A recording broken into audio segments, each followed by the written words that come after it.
മനുഷ്യനും പ്രകൃതിയും തമ്മിലുള്ള സംഘർഷം ഇന്ന് നഗര ജീവിതത്തിന്റെ ഭാഗമായി മാറിയിരിക്കുന്നു.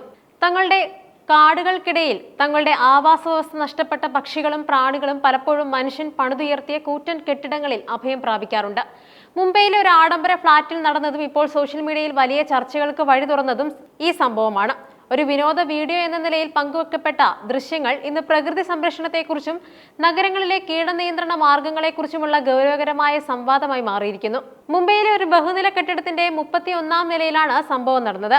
ഫ്ളാറ്റിലെ താമസക്കാരിയായ റുമ എസ് ഫൗമിക് തന്റെ ബാത്റൂം ജനലിലൂടെ പുറത്തെ ചുവരിൽ കണ്ട കൂറ്റൻ തേനീച്ചക്കൂടിന്റെ ദൃശ്യങ്ങൾ പകർത്തി സോഷ്യൽ മീഡിയയിൽ പങ്കുവച്ചു. പെസ്റ്റ് കൺട്രോൾ വിഭാഗത്തിൽ നിന്നുള്ള തൊഴിലാളികൾ വളരെ അപകടകരമായ രീതിയിൽ ഉയരത്തിൽ തൂങ്ങിക്കിടന്ന തേനീച്ചക്കൂട് നീക്കം ചെയ്യുന്നതായിരുന്നു വീഡിയോയുടെ ഉള്ളടക്കം.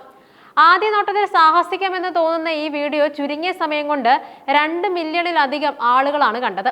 31ാം നിലയിലെ കഠിനമായ കാറ്റിലും ഉയരത്തിലും ജോലി ചെയ്യുന്ന തൊഴിലാളികളുടെ ദൃശ്യങ്ങൾ പലരിലും കൗതുകമുണ്ടാക്കുന്നുണ്ട്.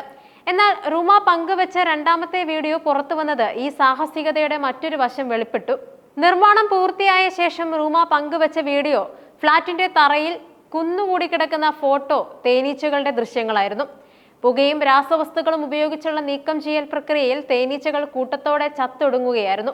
2 കൂട്ടർക്കും അത്ര നല്ലതല്ലാത്തൊരു പ്രക്രിയ ആദ്യമായാണ് കാണുന്നത് എന്ന റുമയുടെ കുറിപ്പ് ആ ദൃശ്യങ്ങളുടെ ഭീകരത വ്യക്തമാക്കുന്നതായിരുന്നു.